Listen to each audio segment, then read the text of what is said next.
ඔයාගේ කොණ්ඩෙත් වියලිද? හිසකෙස් ඉක්මනින් කැඩෙනවද? කිසිම ග්ලෝ එකක් ඇත්තෙම නැද්ද? ඒ කියන්නේ ඔයාගේ හිසකෙස් වියලි වෙලා. හිසකෙස් වියලි බවට පත් වෙලා කියන්නෙම කොණ්ඩේට තෙතමනයත් පෝෂණයත් අඩු වෙලා කියන එක. අපි බලමු එයට හේතු.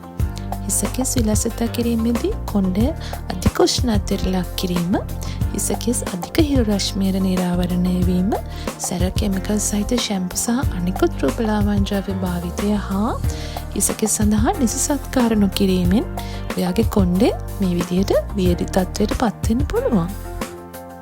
වියලි හිසකෙස් වලට විසඳුම් තියෙනවා.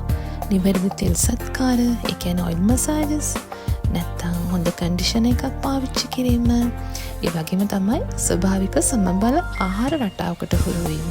මේ වගේ දේවල් වලින් ඔයාගේ කොණ්ඩේ වියලි බව නැති කරගෙන ශක්තිමත් දීප්තිමත් කෙස් කලබක් ලබා ගන්න පුළුවන්.